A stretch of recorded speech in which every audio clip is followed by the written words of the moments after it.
Good evening, all. Thank you to each and every one of you for being here with us today. I call Mr. Sundaramurthy to launch the event with his welcome speech. Hello and welcome to one and all. My name is Sundaramurthy. I'm honored to have been asked to introduce a couple of well-known members of our community who actually does not need any introduction. I first met Dr. Lionel Wopake about 25 years ago at a political meeting. I was introduced to this smiling, soft-spoken academic, and to tell you the truth, I could not believe that he was actually a member of the JVP. He was the founder, president of the Society for Socialist Culture that affiliated with the JVP. Dr. Lionel Wopake was an eyewitness to the 1983 July riots in Sri Lanka. He has been an activist and a passionate campaigner for social and economic justice and human rights. He is a strong believer in a tolerant society that understand and respect each other as individuals and communities, and only then we can move forward as a nation with peace, with justice. His life story must be recorded, and I believe it would be an inspiration for everyone. Now, to go on to the writer of this book, Mr. Murugapoopathy, a well-known journalist and one man who managed to start an organization that took care of educational needs of many children in Sri Lanka. I used to wonder, where do Poopathy find time to do all these and continue to write such great literary works? Congratulations, Poopathy. Let's hear more of Poopathy from others here. Before I pass it on to Dr. Lionel Wopake, I wish many more of such events take place in this country, because that will encourage the younger generation to come forward and get involved in social justice, as well as write books in English. Thank you.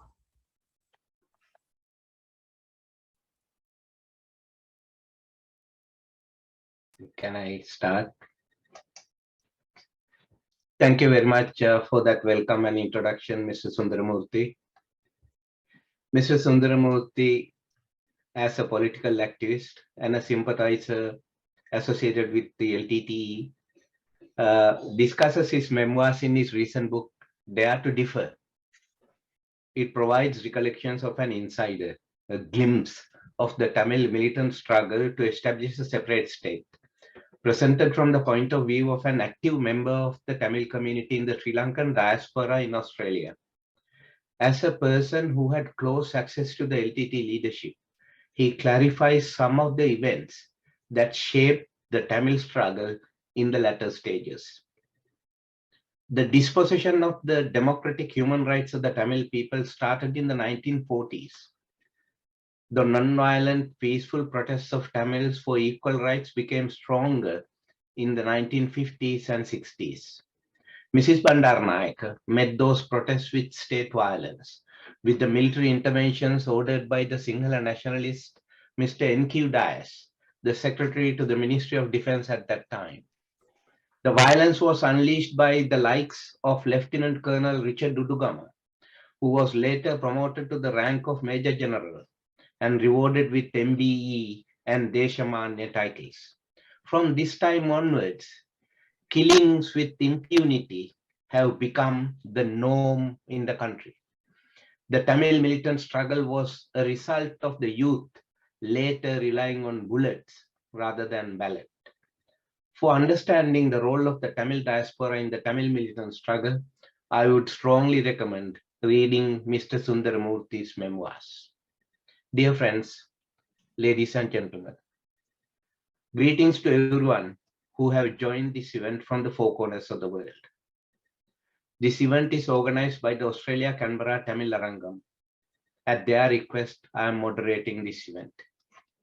Before we proceed, I wish to follow the Australian tradition and acknowledge the custodians, the Aboriginal traditional owners of this land upon which we are gathered today.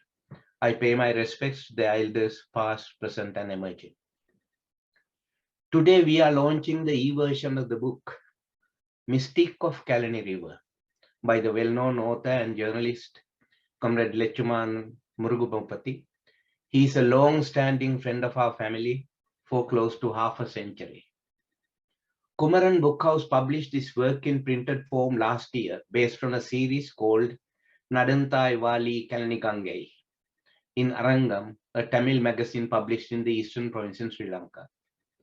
This ebook version in English was made possible by the excellent English translation provided by Mr. Maharoof Noor Mohammed. I met Comrade Murugapoopathy in the late 1970s.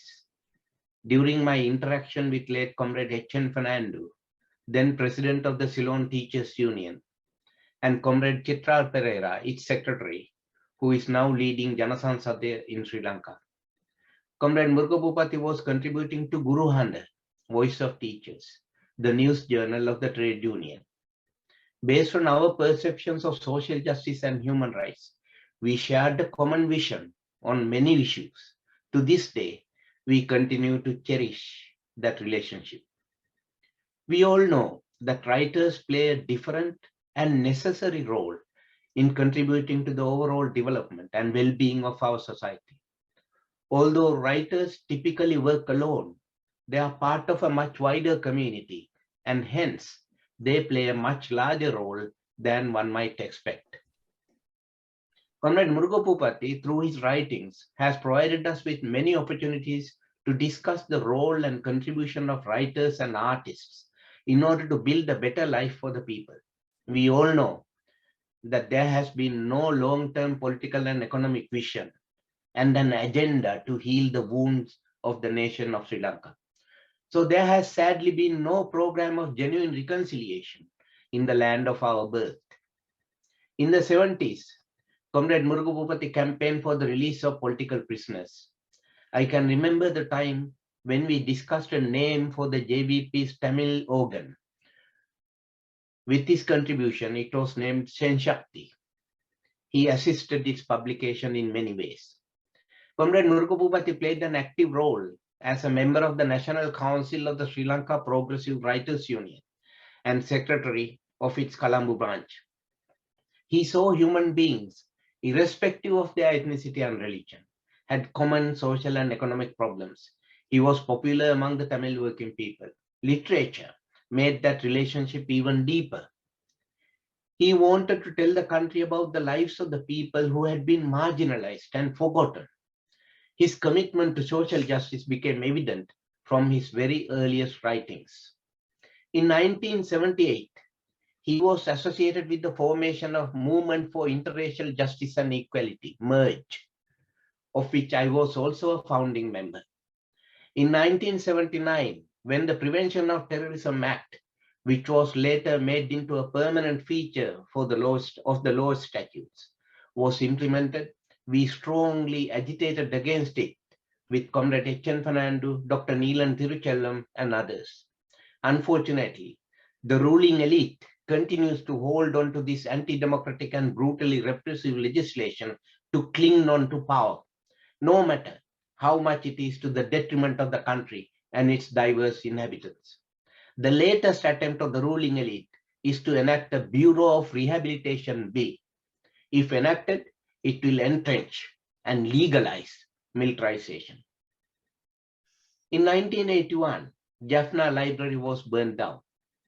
Comrade Murugapoopathy was among the leading members who agitated against this cowardly act and other atrocities committed during that period. As a leader of the JVP, I took a leading role in those protests. Moreover, both of us donated large amounts of books to refurbish the Jaffna Library. I donated all my engineering and philosophy textbooks I had collected at the time for this worthy cause. An understanding of social reality made us see and be touched by the power of song, poetry, and drama.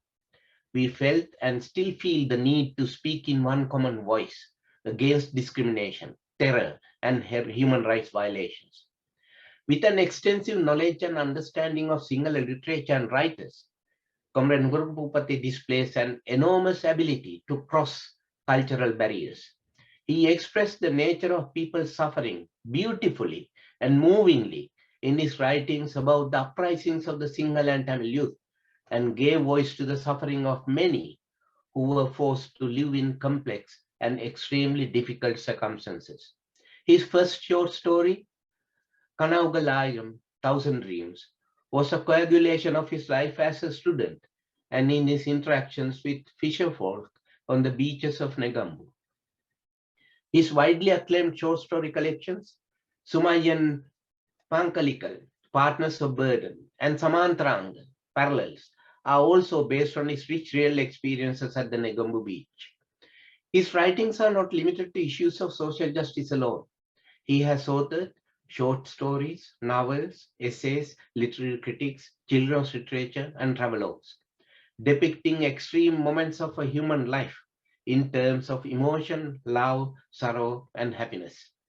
When I led the Society for Socialist Culture affiliated with the JVP, we conducted almost 200 public performances of songs of liberation, island-wide, including in Jaffna, Batticaloa, and Trincomalee.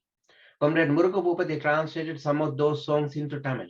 Some of the well-known ones are Velupilleyanna Inne Manippai and Vadattile Alavendam Nadaraja Thambiye. Those were songs written against the chauvinism and racism that are prevalent in Sri Lanka. Some writers do not and cannot undertake such responsibility. In the process, some of them become spineless spokespeople for those in power. We see too many of these hacks who either do not know how to critically investigate or think before they write. At times, they just write what has been handed over to them by those who wield power. Others who cannot follow the dictates of the powerful are forced to go into exile. How many continue to remain in exile because they cannot go back to their own country of birth and survive? Comrade Murugapoopathy is one such notable exile. We live in a global village, connected via some form of digitalized media. Writers are no longer hermits, and their role and commitment have vastly expanded in terms of inspiring, connecting, and collaborating with each other, irrespective of their diverse backgrounds. The e-launch of an e-book is the primary example for that. I can trace back such collaboration of Sinhala, Tamil, and Muslim communities to the time when a cyclone hit the eastern province in 1978. Comrade Murugapoopathy was there to make arrangements to assist the victims. When the armed conflict in Thailand came to an end in 2009, he took a leading role in assisting people ravaged by that cruel and inhuman war. In Australia, we have been collaborating in many fronts. During Writers' Festivals, he organized the activities of the Ceylon Student Educational Fund to help the students who had become victims of the war. When the tsunami struck Sri Lanka in 2004, when bushfires and COVID-19 struck Victoria, when COVID also struck Sri Lanka, and in the dire circumstances people of Sri Lanka are currently facing. Comrade Murugapoopathy has been in the forefront despite his fragile health. As a testament to his community activity and his artistic endeavors, Sinhala, Tamil, and Muslim communities have come together for this launch. Through this work, Mystique of Kelani River, Comrade Murugapoopathy narrates the history of Sri Lanka as a series of events associated with Kelani River.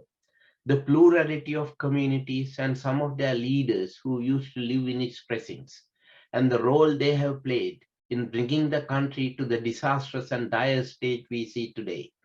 The book touches on politics, but in an indirect way. It is well written, simple to read, easy to understand, and will help younger generations to grasp many incidents that shattered the hopes and aspirations of a prosperous and just future of the generations of ordinary people of Sri Lanka. I am sure that the speakers who will share their reading experiences will expand on this subject, leading to a good discussion about the book and its contents. Now, I will explain the manner this event would proceed.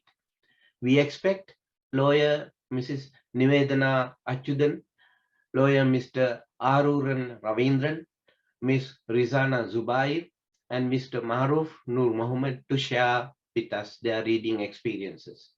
Each presentation will be limited to 10 minutes. At the end of each presentation, there will be a 10-minute Q&A session. Depending on the availability of time, we may have a general discussion at the end for another 20 minutes or so. I ask the audience to please post your short comments and questions on the chat line or Q&A feature. And I kindly request the speakers to provide brief responses of no more than 3 minutes. This discussion is conducted in English and is expected to conclude in about 2.5 hours. In conclusion, I wish our friend Comrade Murugapoopathy many an opportunity to further continue his outstanding contribution to world literature and to the cause of social justice. It is through the efforts of people like him that the place of conscience in our people's artistic landscape can be restored. I take this opportunity to wish him well and a long and fruitful life. Thank you. Now to introduce the first speaker, lawyer Mrs. Nivedana Achudan. She is a Melbourne-based lawyer working in the public sector and practicing human rights law over 15 years. She has been involved in the activities of Ceylon Students Educational Fund over a number of years. She has an ongoing active interest in Tamil literature. Let us welcome Mrs. Achudan.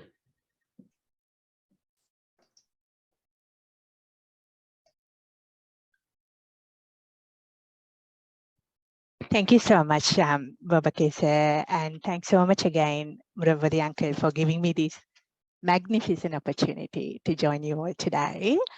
I was getting quite emotional listening to that speech of yours, Babakese. It's honestly inspiring and heartfelt, and it's great to learn about Uncle's contributions, which span across decades. His contribution to social justice. I've had the pleasure of working with him since my university days. And one of the main reasons I wanted to get involved in Ceylon Student Education Fund activities is that so that I will get a chance to watch him in close quarters and be molded by him or mentored by him. So it's a great honor for me to be here. I may just want to say, as just like a book in the charts or any book in the charts, when we enter the journey of reading experience, we the readers bring our own perspective, our own life experiences to that art and engagement of reading. So it becomes almost a mutual engagement that we bring those perspectives and makes the book live forever. So today, whatever I manage to convey to you all, with equal keenness, I'm looking forward to listening to Aruran and listening to Rizana to understand how this book has impacted on them and what it means to them, because I do believe each and every reader brings that perspective and then enriches that artistic landscape, as Lionel Babakese very aptly described. At the very outset, I wish to acknowledge the fantastic quality of translation provided by Mahroof sir. I know it's been a pretty time-consuming endeavor to you, and as we were discussing just prior to commencement, what you have managed to do, sir, is that you have really bridged those cultural gaps which would exist when books are produced or creations are made in our respective own languages. And as I said, we all live in a global village and no one can afford to be a hermit anymore. And you have done a fantastic, beautiful job there, almost responding to what Mahakavi Bharati said many decades ago. And I'm going to say this in Tamil and I will say this in English as well. He did say, remember, மறைவாக நமக்குள்ளே பழங்கதைகள் பேசுவதில் ஒரு மகிமை இல்லை. திறமான புலமை என்றால் வெளிநாட்டோர் அதை வணக்கம் செய்தல் வேண்டும். So, in a way, it's not much point in us holding our literary wealth among ourselves. In order for us to build that awareness of what we have and then share that with outsiders and well-wishers, by building those literary platforms of exchange, we contribute to our language, we enrich our language and pay our debt, I would think, to our mother language. So you have done a fantastic job and I congratulate you and would like to pay my respect to you first and foremost. Thank you. As Bopake mentioned, at the very outset, this book is a very fascinating and interesting socio-political commentary in relation to our country. And through the eyes of the narrator, it's interesting. It's almost quite amusing to see Muruvadi uncle adapting that informal language, that personal narrative with us readers, to saying, oh, you know, I'm going to tell you about this, or I will come back to you. I'm going to make this statement. I want you to think about it, and I'll come back to you. So that lively interaction is maintained and preserved throughout the book. And what we find over the chapters, which I believe it's about 17 chapters, which are well structured, and it sort of cascades onto each other. What we pick up as readers is that our insights about our country's multifaceted, complex socio-economic history is enhanced as we get through the journey. And it's something pretty well written, and I do believe it is a great achievement on part of Muruvadi uncle to have that active engagement with us readers. The chapter 1, as you may recall, talks about a political satire, which I had no idea about its existence, called Kelani Palama, which I understand stands for Kelani River. And apparently it captured the ordinary people's strives, their grievances, their struggles to be heard, which often, as it continues to be the reality today, get manipulated by political leaders for their electoral advantages. And I thought by sharing that interesting piece of information with other readers, what Uncle has done, he has given us a glimpse of what Sivahan Pubalaratnam sir has very powerfully described in his introduction, and I'm going to quote him. It's a beautiful quote. Is that it's an unfolding story of the people who lived in that land, their labors, their right, their burden, their tragedies, and their destruction, and the blood which all mixed with the flowing waters of Kelani River. That's a very powerful description, and I thought that really captured the sense, the essence of this book, which is set out in the original version and so beautifully captured and enhanced in this translation.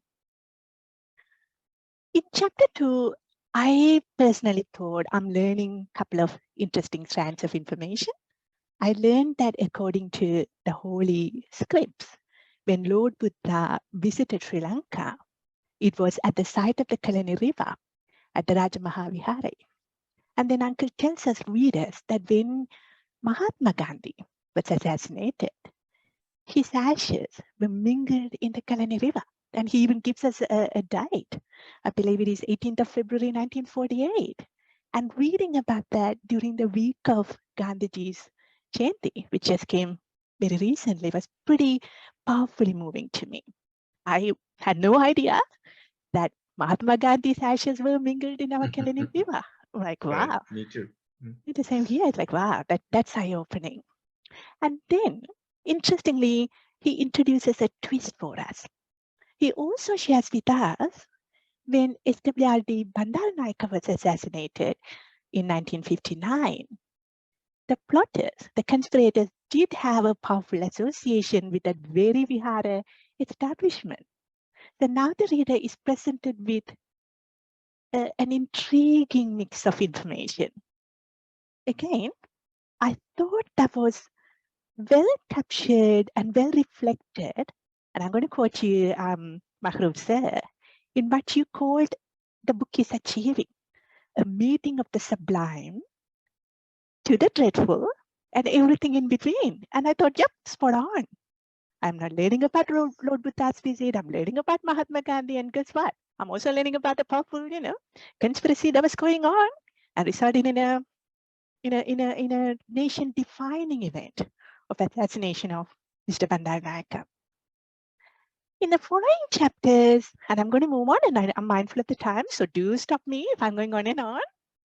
In the following chapters, we get to learn more about some of the controversial figures. Some of them are not well known, and some of them are not. Merlin Silva, thanks, Uncle. I didn't know much about him. You managed to produce quite a lot of nuances about his complex and controversial character and his thinking process. And what's fascinating for me was that allusion to that popular character of Velu Nayaka, which is obviously, as you guys would recall, was acted by Kamal Hassan in the classic movie Nayakan, where the question is, are you a good person or are you a bad person, right? That is the conundrum. And it not just aptly applies to Mr. Mervyn Silva, it also applies to some of the most powerful characters who get introduced in the following chapters, such as Jayajayawardena and Ranasinghe Premadasa. Mind you, admittedly, these are very complex characters, controversial characters.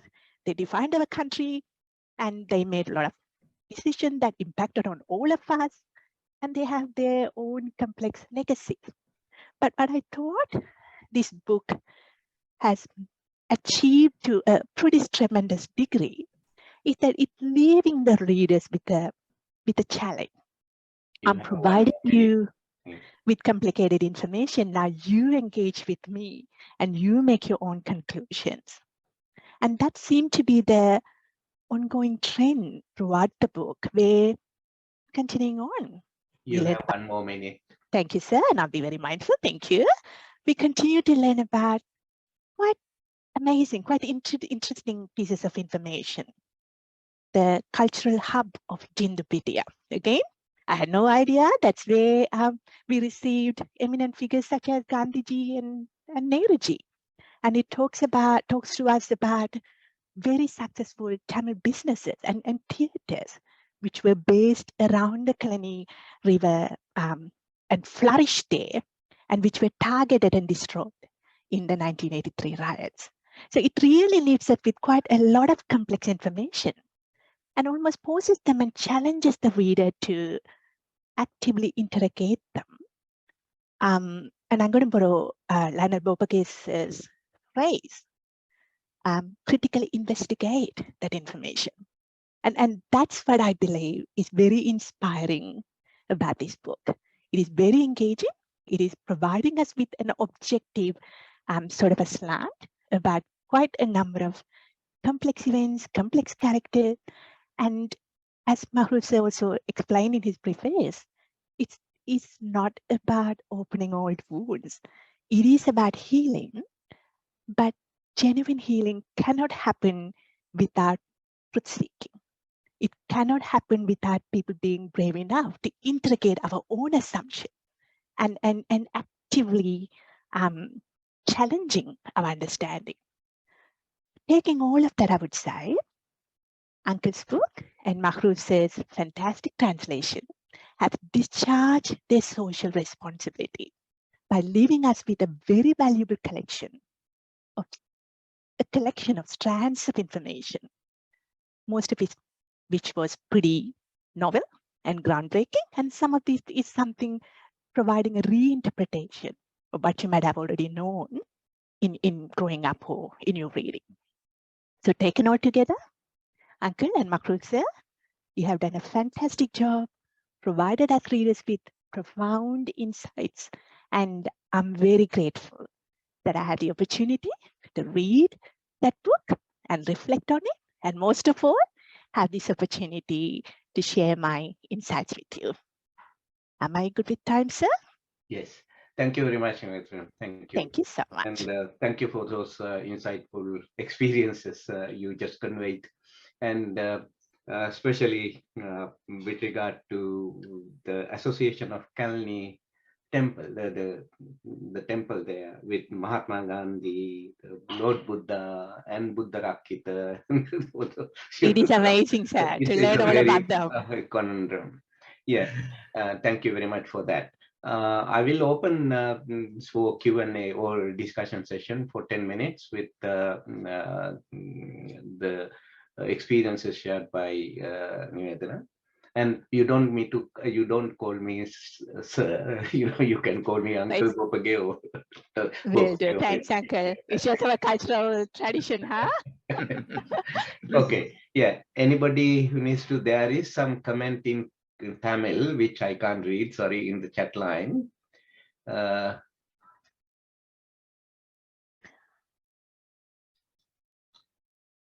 It's actually an acknowledgement of your introduction, Uncle. Okay. Says, and also Murudi Uncle, it says so they're just congratulating them both and wishing them well.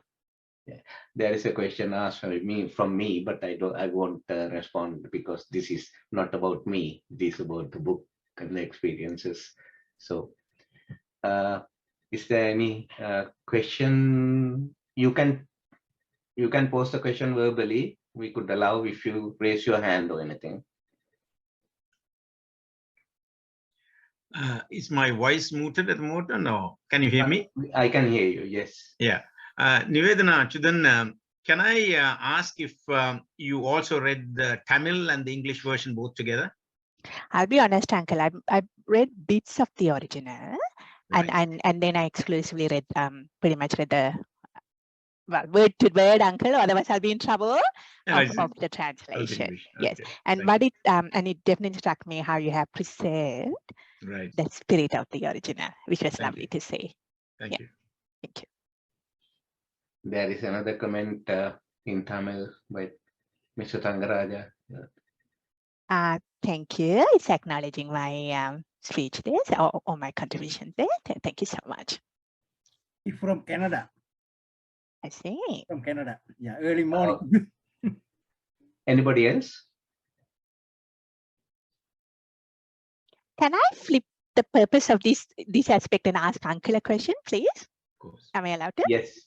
Okay. Murudi Uncle, what made you write about Kelani River? I loved your original title, Nadandai Valley Kelani Ganga, or walked with us long and obviously that's an allusion to, I think, the popular phrase Nadandai Valley Kaveri, which were the river in South India. So what triggered you? Like, what was your inspiration to write this? The reason, T. Janakiraman and City already wrote one book, Nadandai Valley Kaveri. Poet Muthukumar, the famous song in Saivam film. Yeah. Nadi நடந்தே செல்வதற்கு வழித்துணைதான் தேவையோ. I think you can read that chapter, that book about Muthukumar. So every day I am passing Kelani River because in Sri Lanka, Manikganga, Kaluganga, Deduroya, Mahaoya, Mahaveli Ganga, too many rivers. But every day I am passing Kelani River to Grand Pass to my office, Veerageshwari. Yeah. At the same time, you know, in 1971, in Kelani River, we see too many bodies. Yes. Yes. Our young blood, young generation. Mm. So that's a reason I wrote this book. And you mentioned before, you know, that near the river, there's a temple, Vibhishanan temple. And Mahatma Gandhi, as you mentioned that one. True, very true. At the same time, that Rajamaha Vihara, very important in Sri Lanka history. And 2-3 Buddhist monks together, they plan to kill our former Prime Minister. So these are the reasons I like to mention these stories in this book. So it must have really impacted on you, isn't it? Like all of those pieces of information or that conflicting sort of events. Thank you. And Veerageshwari office, our former president, Mr. J.R. Jayawardena residence, he born in that building. I mentioned that story also in the book. Yes. Thank you. Thank you so much. Is there anybody else? We have 3 minutes to start the next presentation. No, we'll move on to the next speaker.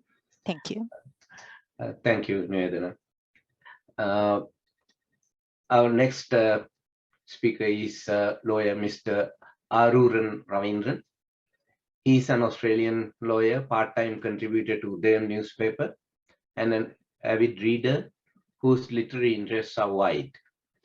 Through association with his employer Ravi James Lawyers, he has had an intimate 2-decade-long exposure to the struggles and stories of Sri Lankan refugees.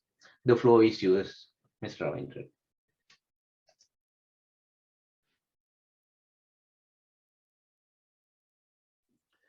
Okay, thank you, Mr. Bopagay, and also Nivedana. Now, for the purposes of my review, I will continue to refer to our esteemed author, Lechuan Murugapoopathy, as Poopathy Uncle. My extended family and I have had the pleasure of his company in our homes for more than 3 decades, and it would only be fitting for me to refer to him in the personal rather than the formal. I trust he doesn't mind. Now, my principal thanks this evening must, however, not go to Murugapoopathy Uncle, but rather to Mr. Maruf Muhammad. Now, unfortunately, my spoken Tamil is only adequate, and my written and reading Tamil is non-existent. Over the years, I've attended so many of Poopathy Uncle's book launches and could never state with sincerity that I have read his work. I am truly grateful that Mr. Muhammad has provided his translation so that those of my unfortunate or otherwise less cultured generation could finally enjoy Poopathy Uncle's work, and I hope there is far more to come. Now, I'll move to this wonderful novella. Now, I'm going to use my time to look at this book and give you my impressions of this book as I see them in relation to other literature I've read over the years. Now, I'm sure most of you are aware, novels, poems, and songs using rivers as the principal metaphor and principal literary device are widely available. Okay, and we've all heard songs, whether in Tamil or English or any other language. Rivers are a constant theme. Now, there's nothing unique about the Mystique of Kelani River in this.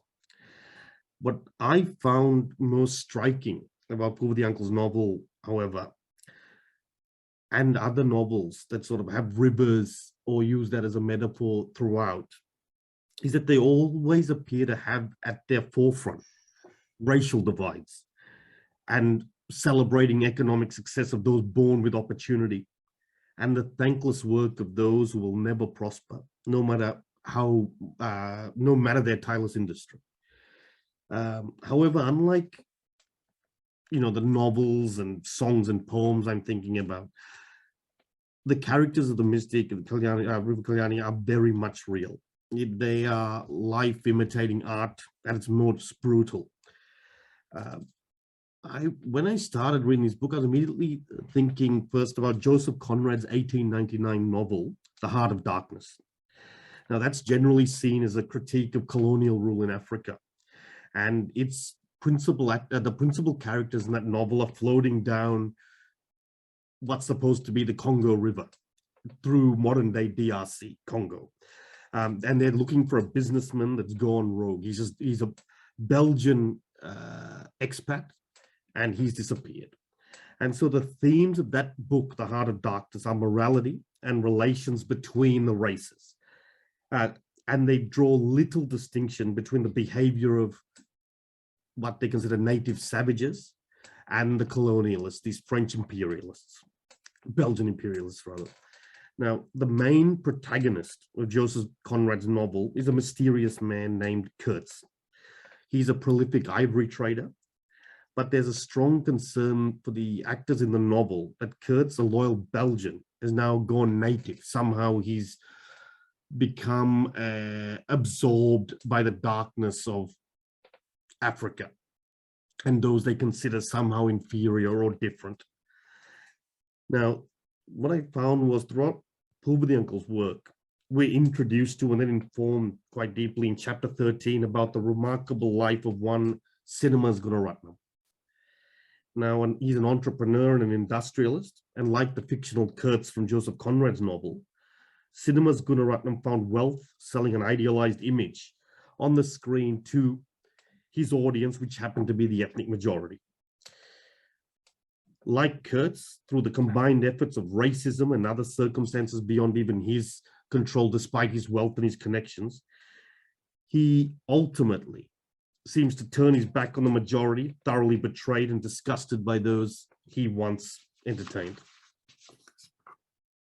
Now, Kelani River talks almost ad nauseum about Cinema Gunaratnam's generosity towards his own race, particularly during their particular struggles when they were unable to get beyond Vavonia. He donated his buses and so on and so forth. But the novel, interesting, does not fail to note that remarkable men like Mr. Gunaratnam, they also ensured that small Tamil filmmakers who gave their all to produce their own Tamil films continue to struggle to profit from their work, despite the connection and despite being under the watch of powerful men like himself.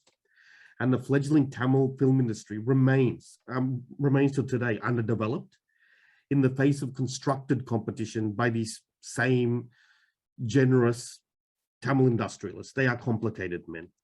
Similarly, through the novel, we see, these contradictory extremes. Muskens produces asbestos roofing on an industrial scale.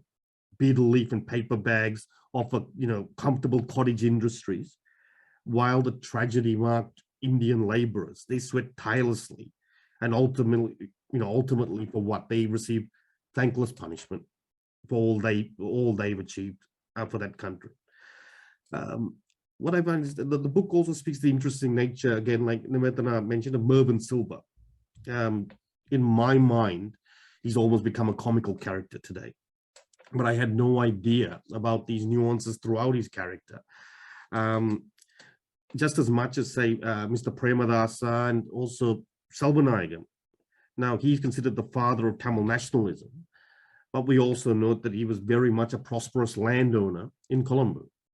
And to me, what I took from this novel is, well, he's certainly, there is an aura that Tamils in particular have around Mr. Selvanayagan. How much of his political decisions were perhaps motivated by his own interests within Colombo itself. Not to sort of demean his character, but this is what sort of struck me. Then as I sort of went on, I also note similarities in this novel to Mark Twain's The Great American Novel, The Adventures of Huckleberry Finn.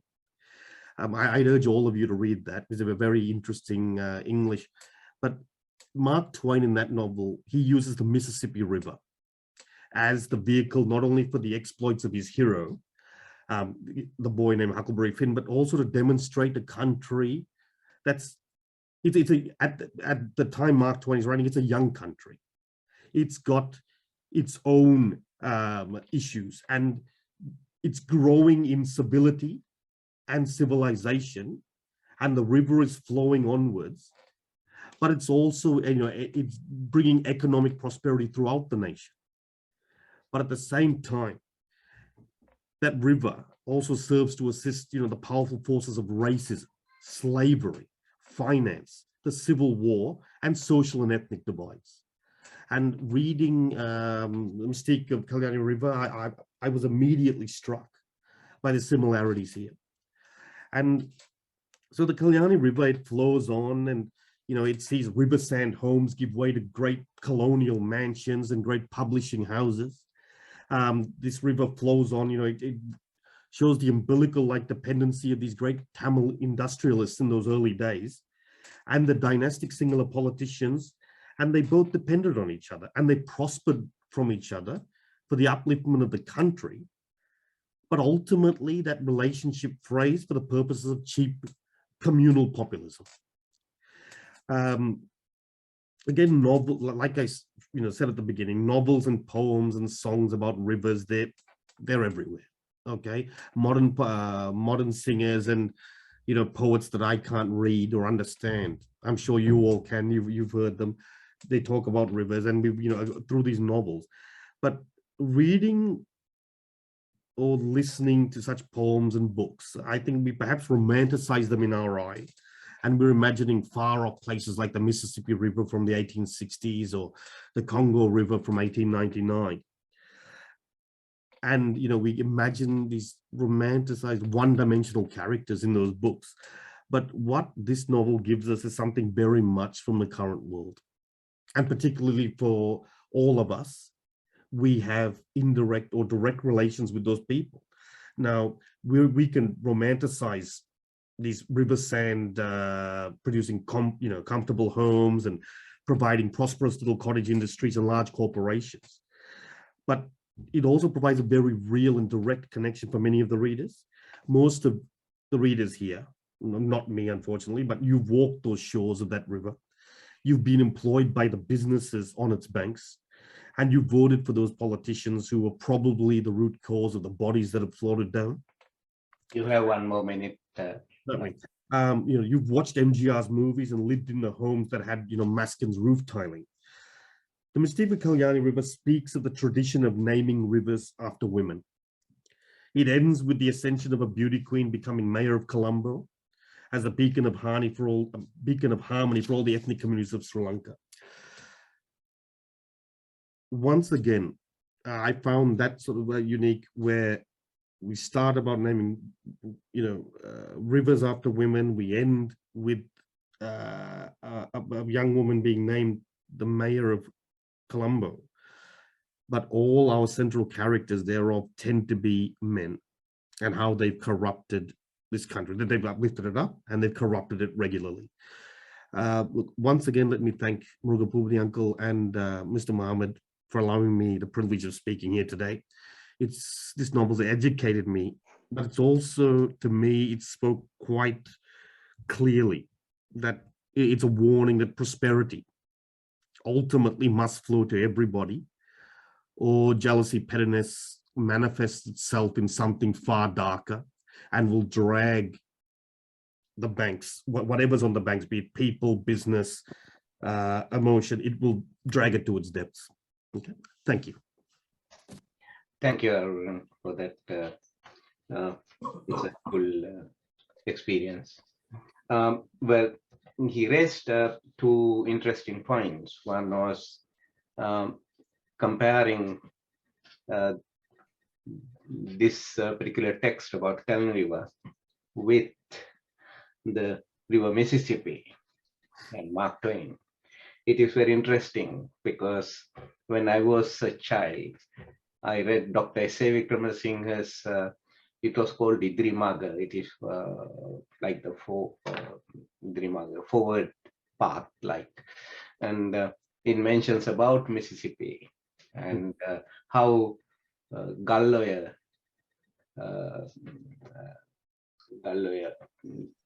that development project, a comparison with Mississippi, and how they contrasted with each other, completely different ways. Sure. And it brought me my memories.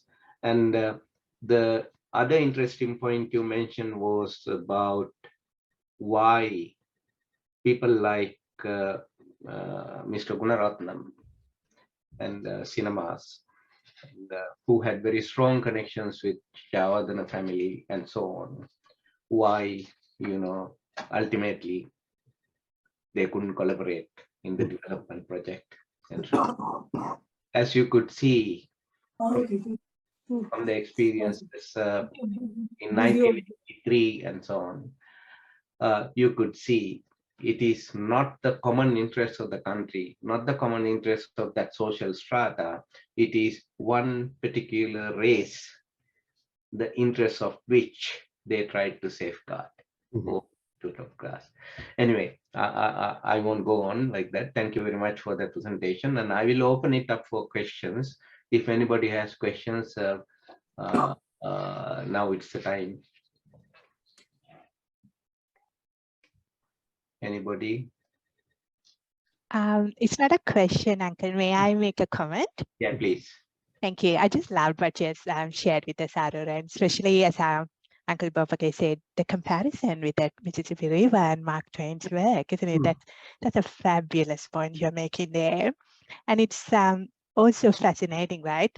I might be misquoting Mr. Twain, but isn't he the one who said, East is East, West is West, and never the twain shall meet? That's right. And it's interesting, right? With what Uncle has achieved here with Mahrub's fabulous contribution is these guys have managed to bridge and bring us all together today with that interracial sort of collaboration. And that's just fabulous to see. And thank you so much for bringing that out. That's a very insightful comment. Good on you. Thank you.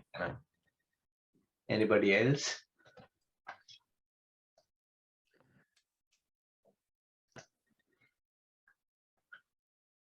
Looks like there are no questions. Comments? May I use this opportunity to just ask a question to you all? Like it is out of curiosity. Would that be okay? Yes, yes. Go Thank you. As Arun pointed out, it was fascinating to learn about Gunaratnam and other successful businesses. Was there any particular reason, and again, it's just out of curiosity, I'm asking that not much contribution was made by those elite people towards a Tamil sort of industry? I know the book touches on it, but it just makes you wonder why. Was that do you reckon it was just a calculated and understandable business decision based on the audiences, or was it something more to it? We are obviously speculating. Uncle Bopake or anyone else? If I can add something there, Navedana. Yes, please. I think in parts of the book, Brother Murugapoopathy is actually answering that question in terms of reproducing an article by somebody who wrote an article in the Canadian newspaper, and he reproduces that there. And he says very clearly that was because all the theaters were owned by a short sort of conglomerate of proprietors there.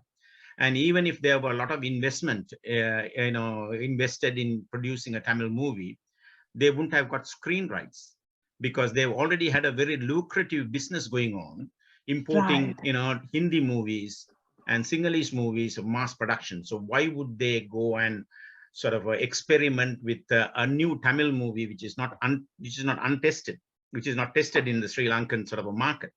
So it was mostly a commercial decision.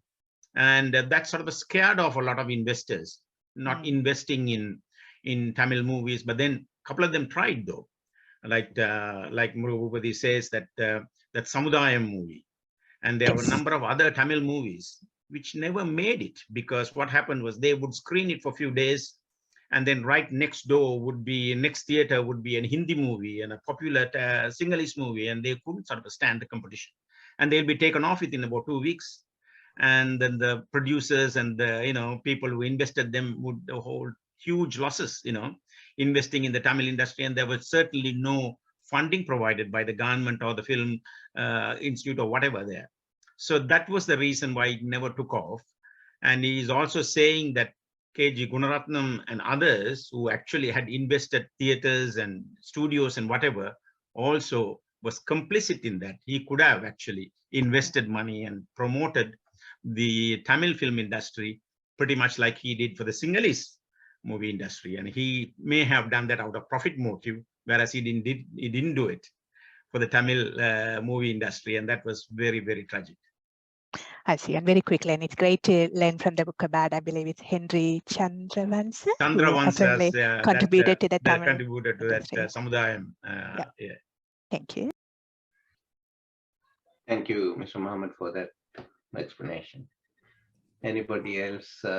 We have 3 minutes. Can I ask Aruran about, it was a bit surprising for me when you said that you actually couldn't read the Tamil version. And I would have thought that the parents, I know a lot of modern parents actually don't even, pass on their mother tongue to the younger children, not even as a second language.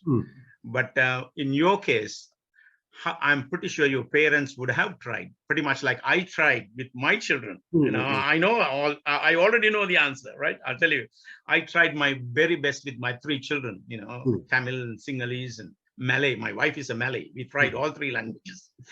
Initially, they would talk, and then gradually they would answer back in English.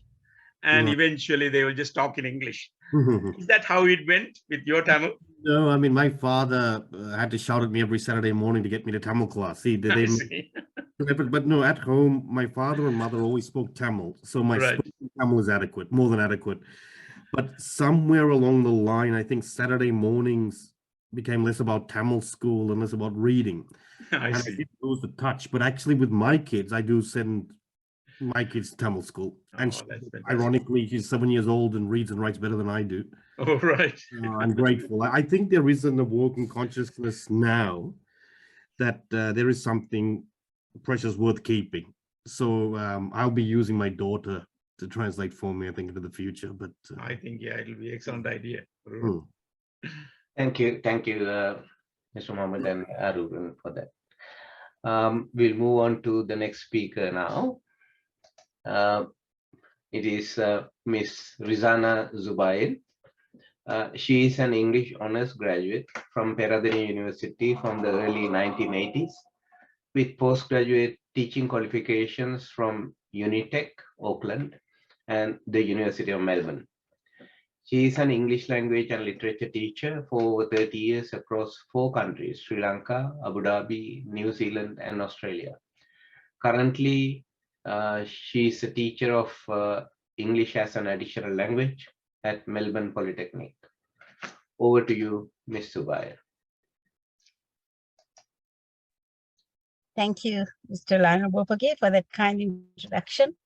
You have to excuse me. I'm sitting here in a dark car and the light keeps flicking off, so I might be interrupted from time to time. Sorry about that. Good evening to everyone in the Southern Hemisphere, and good afternoon or good morning to all of you joining in from the rest of the world. I'm sure there are people from Canada, Sri Lanka, so good day to all of you. Before I start my presentation, I'd just like to comment on Nive and Aruran's presentations. It was really totally fascinating for me, especially the reference to Heart of Darkness, a book that has haunted me ever since I read it. And somehow I feel, it's very relevant to whatever's happening back home right now as well. So that was a very, very pertinent point that Aruran made. Today, I'm truly honored and humbled to be speaking on this special occasion to mark the launching of the Mystique of the Kelani River. Our good friend Maru's translation of Mr. Murugapoopathy's book, Nadandai Bali Kelani Gange. I hope I got that right. Translating is not an easy task, and translating from a rich and ancient language such as Tamil into English with its vastly different Anglo-Saxon roots is an incredible feat. However, Maruf seems to have succeeded in preserving the integrity and the essence of the original work in his translation. I know this not because I read the original, because I don't read Tamil, I only speak Tamil. It's because I got my mother to read it. And then we had these discussions and I could see that, you know, you have really stuck to your guns with your translation. I have always been interested in Sri Lankan history, and I found this book fascinating and so interesting, as there was so much I did not know. So many people I haven't even heard of, and events that have unfolded on the banks of the Kelani that were not very clear to me. So while reading Maruf's translation, I made 3 main observations, which I would like to share with you tonight. The first is the effective use of symbolism in the river. The Kelani River is symbolic at several levels in this piece. Its significance is not merely geographical as it meanders through the capital city of Colombo. It also serves as a thread which holds the historical events of Sri Lanka from legendary Rama Ravana times right down to the recent Rajapaksa regime. Along the way, like pearls on a necklace, we see great personages visiting Sri Lanka, like Lord Buddha, as has been mentioned before, which gave rise, his visit gave rise to the Kelani Viharya. And then the fact that much later Mahatma Gandhi's ashes are mingled in the Kelani waters. I did not know that, just like Nive said. And of course, the river also holds deep and dark secrets and infamous history. It reflects our infamous history as it talks about the hundreds of bodies floating down the Kelani River after the disastrous and violent turn of events in our motherland. The Kelani River has absorbed the glorious and the gruesome with equal equanimity as it moves on relentlessly. The river also seems to symbolize time in some respects. Geoffrey Chaucer said, "Time and tide waits for no man." And this seems to be amply illustrated here as the river or the tide moves on, just like the years roll on, taking events great and small in its way. The second thing that struck me about this work was the astuteness in the writer in knowing his target audience so well. Mr. Murugapoopathy's audience is the Tamil-speaking people of Sri Lanka of a certain vintage. This vintage of people, who I too belong to, have been exposed to a regular diet of memorable South Indian Tamil films, and the soundtrack to their formative years would have been the Tamil service, courtesy of the Sri Lanka Broadcasting Corporation. Now, in Maruf's translation, there was a generous sprinkling of identifiable popular films and songs, such as Building Houses with River Sand or Athoram Kadaleduthu, Manaleduthu, sorry, and even Where Does the River Go? Or Nadi Enge Pohirathu, 2 of my favorite songs. And I feel these cultural and popular references would have greatly enhanced the appeal of this book to the target audience. And to those like me who speak the language but is not proficient in reading Tamil, Maruf's translation offers great insights and understanding. The third and most significant aspect of this translation is that Maruf has made this interesting piece of Tamil writing accessible to all Sri Lankans, who don't, even those who don't speak the language. Today, English has become a universal bridging language, and all the more so in Sri Lanka for Sinhalese and Tamil people who use English as a bridging language. Of course, we all have a general idea about the history of our motherland. However, there are so many backstories that we are unaware of. And through this translation, we learn about these backstories, about the leaders. We have had J.R. Jayawardena and and Ranasinghe Premadasa, and then, of course, the major businessman in Colombo, the Tamil businessman. And I believe that through this translation, we learn about the significant role played by Tamils in Sri Lanka in spheres such as education, commerce, politics, and the arts. Especially noteworthy is the harmonious collaboration of the Sinhalese, Tamils, and Muslims in the film industry, where the Tamils seem to have played a major role in the inception. Perhaps more translations of major works in Tamil and English, Sinhala, into English would go a long way towards building more understanding and mutual respect among our three major communities. Finally, I would like to congratulate and commend our good friend Maruf for unlocking the mystique of the Kelani River through his translation and making this important work of Mr. Murugapoopathy accessible to us all. I would also encourage him to undertake more projects of this kind in the future. After all, Maruf, what better way to spend your retirement? Thank you for listening. Thank you very much, Mr. Bai, for those comments. And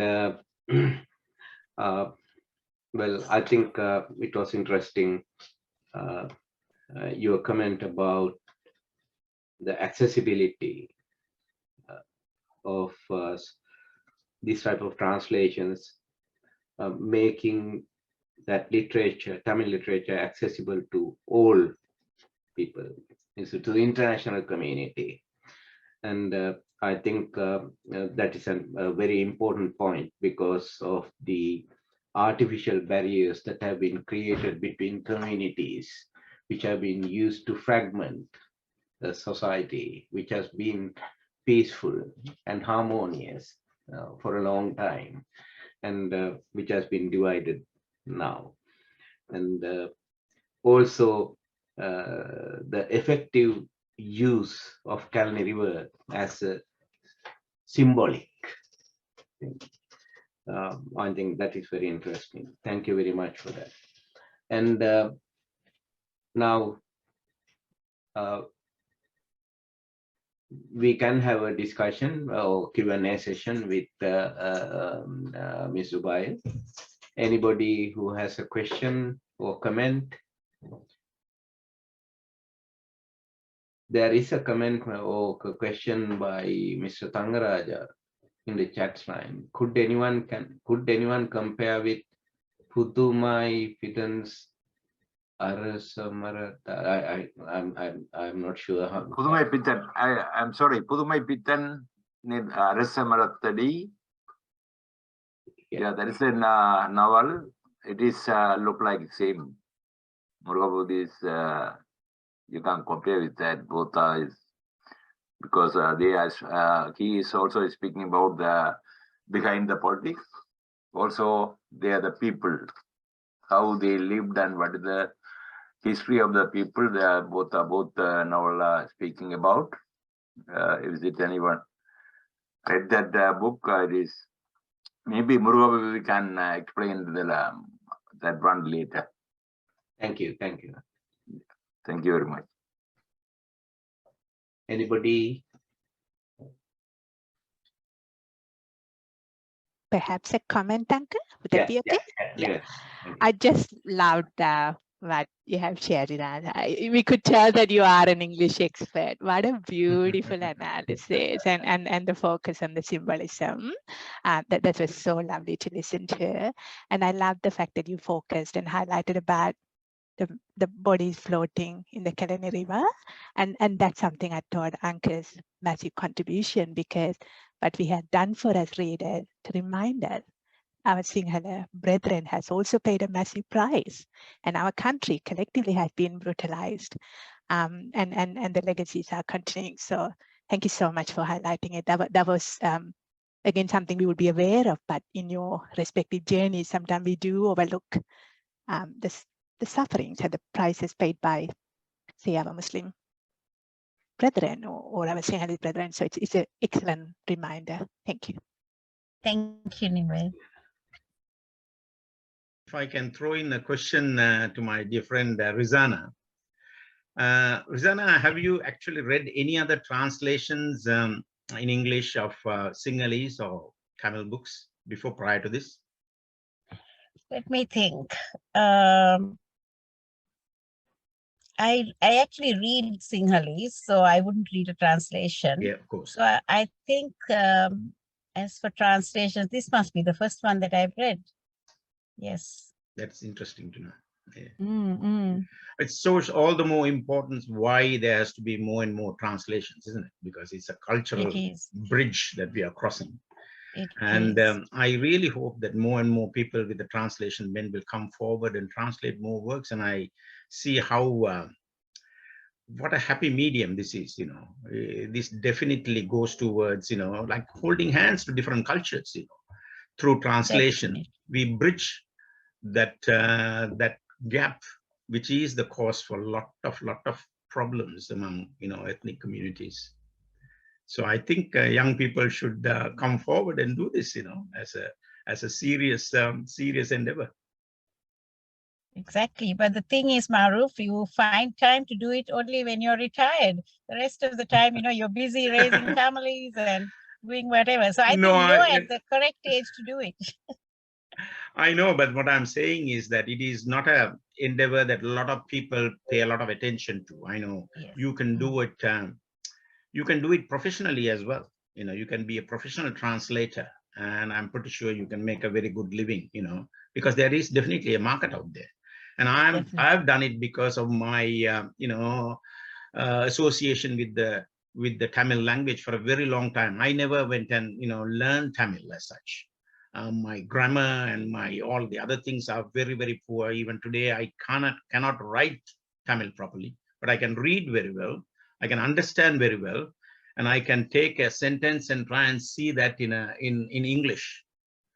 So, I mean, I'm pretty sure a lot of people out there who have got expertise in Tamil and English, and they will do a much better job than I have done, and that's what I'm thinking. And if young people put their mind to it.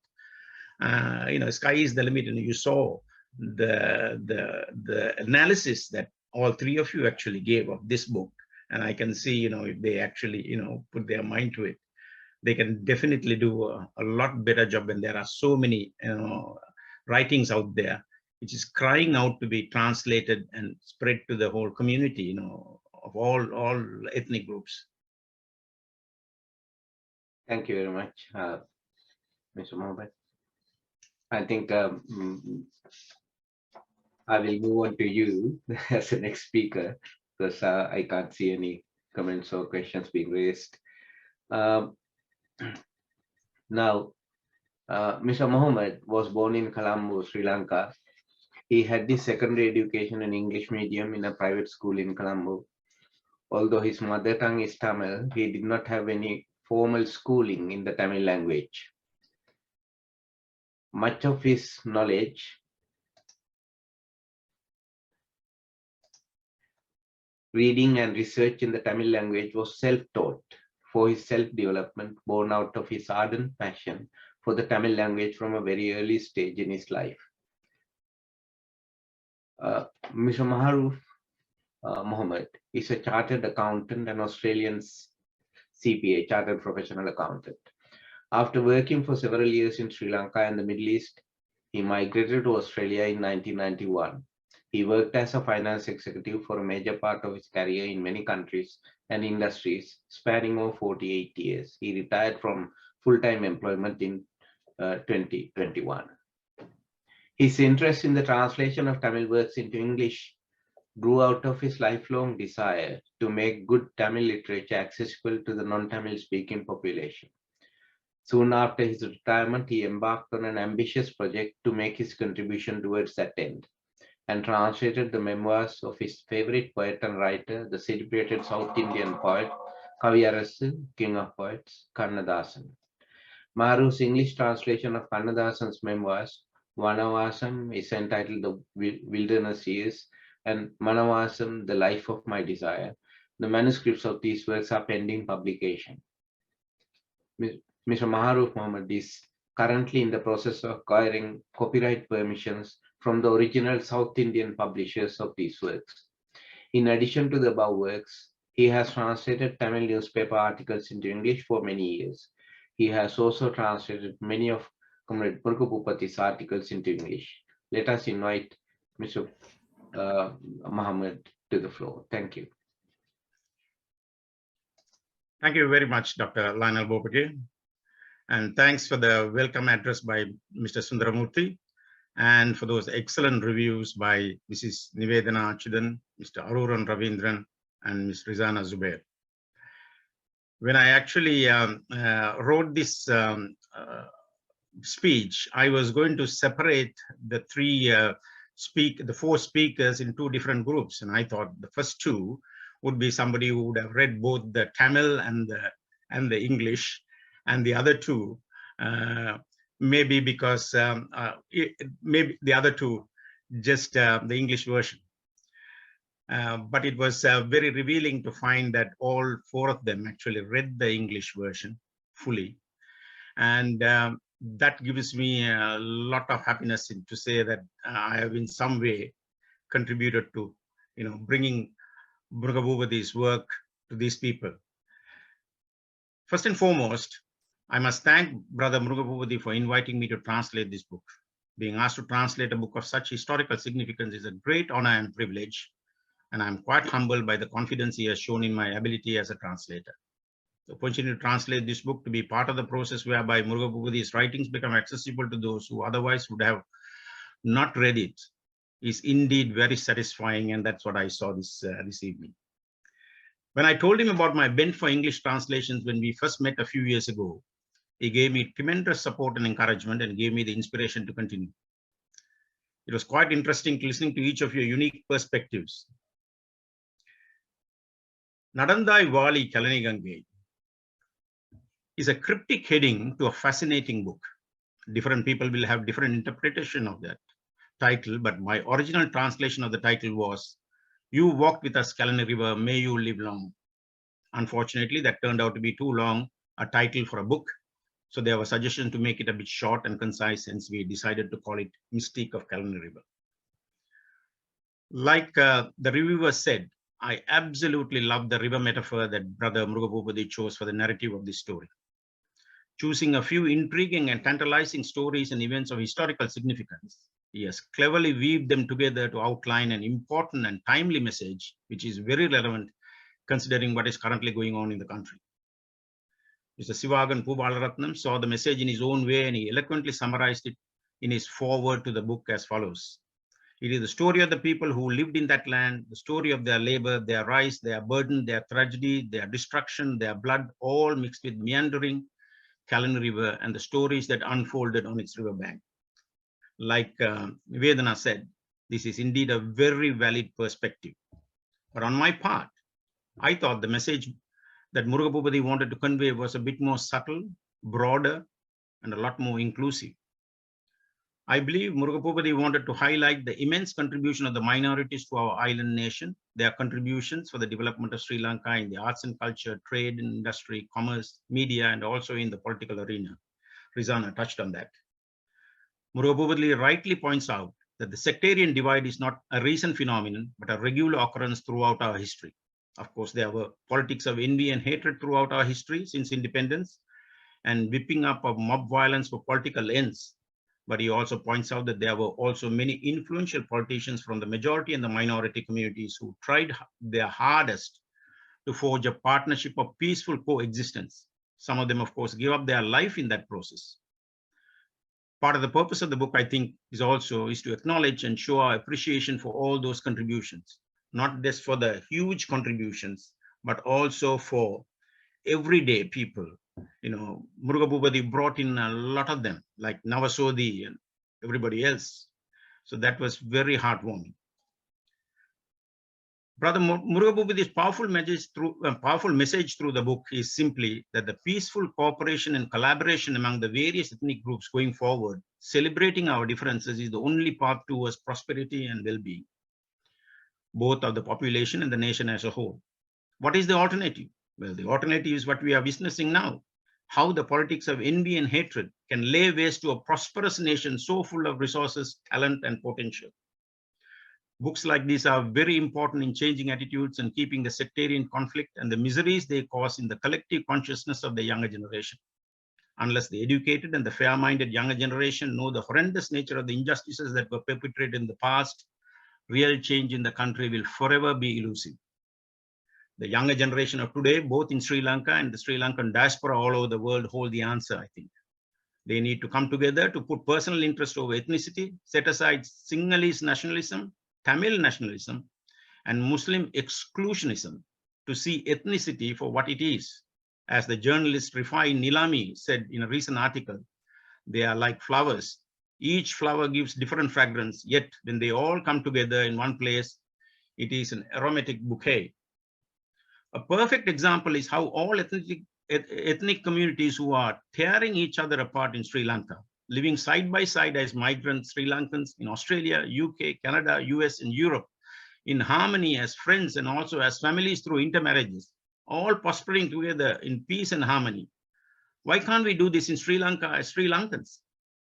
I hope the educated, the fair-minded younger generation will show us how it can be done. I hope that happens soon. I won't go into all the things that I learned through the book, like Lord Buddha's visit to Sri Lanka, Mahatma Gandhi's remains dissolved in the Kelani Ganga, and so many others because they have been touched on. But I would talk something about translation in general.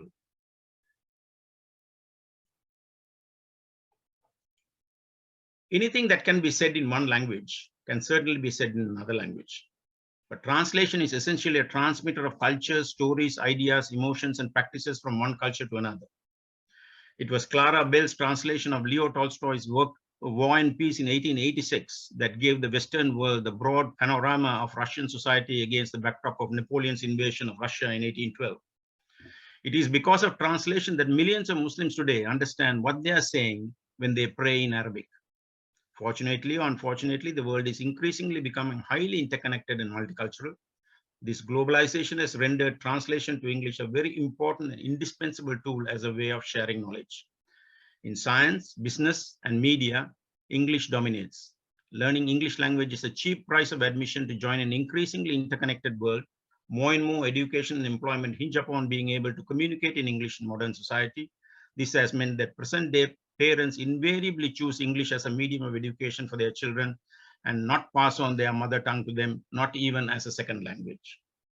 So if you can't teach our younger generation Tamil and inspire them in the beauty and the splendor of an ancient language, which is almost 5,000 years old, then I believe translation of Tamil works remain the only way forward. In chapter 9 of Mystique of Kelani, Brother Murugapoopathy quotes a verse from the epistle of an ancient Tamil literature handed down from the 13th century. And goes like this: the passing of the old, the ascendance of the new is the unchanging order of time. The passing of the old, the ascendance of the new is the unchanging order of time. He used that quote to point out that change is an inevitable facet of life, and the only option open to us is to adapt to the change as best as we can. So I hope more and more people with a bent for translation will come forward and translate Tamil works into English, so that young people get a chance to taste the beauty and the elegance of the Tamil language, which hopefully will inspire them to learn it well, at least as a second language. And I would say that Murugapoopathy would continue to write more and more, and he'll continue to write for a number of years. And I say this because when Bertrand Russell wrote Religion and Science, he was 63 years old. Remarkably, that was the midpoint of his long literary career that went on for 75 years until he was 98 years old. Almost half of the 60 books he wrote were written after he wrote Religion and Science when he was 63 years old. So I hope Murugapoopathy's literary career will be something similar. Thank you very much. Thank you very much, Mr. Mohammed, for those ideas. And yeah, I think the translation, you can see the results of the translation already, because most of the speakers mentioned that they got different the ideas about different events that occurred in the Sri Lankan history, which I didn't know of. So already you have made a good contribution, and thank you very much. Yes, and okay, now we have 10 minutes for a discussion about Mr. Mohammed's presentation. Is there anybody who would like to get a clarification, make a comment, or raise a question? Just to make a comment, I think you you just raised an excellent point. I think if we are unable to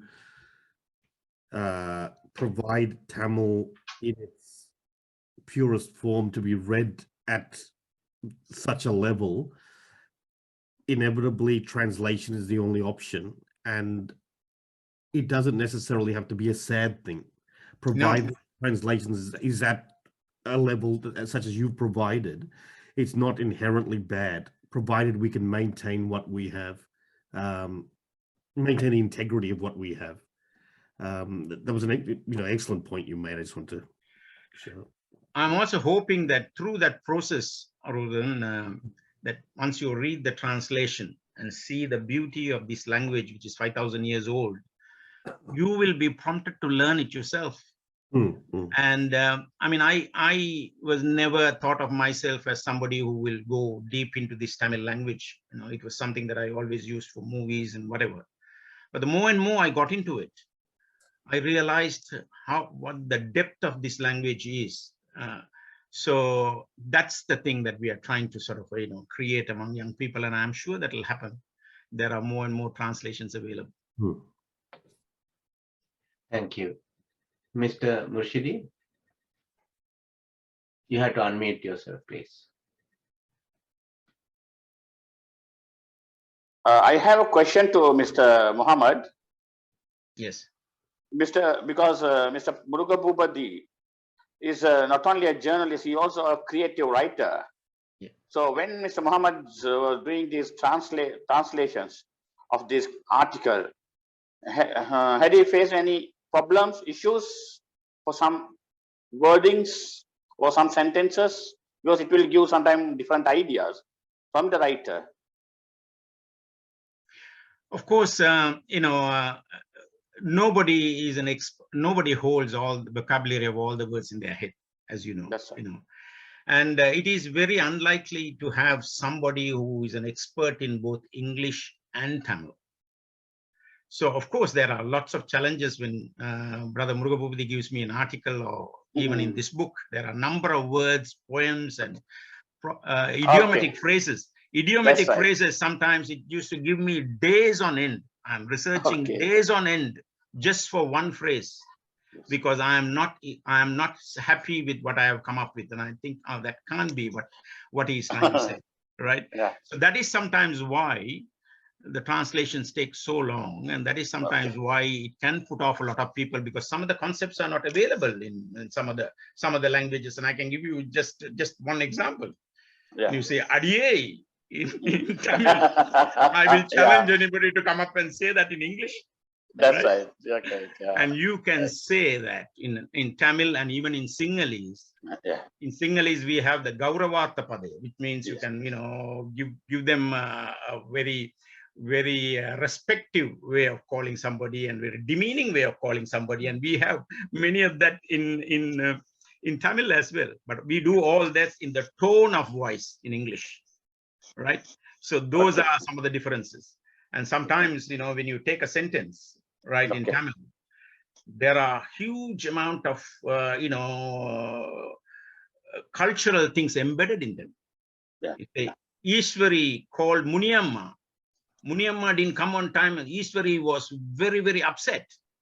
In that sentence, there are so many cultural things embedded in them, because Muniyamma, everybody will know, would be a servant woman who didn't come in time. Just by reading that, people can work it out if you are a Tamil. Okay. Yeah. You need to explain.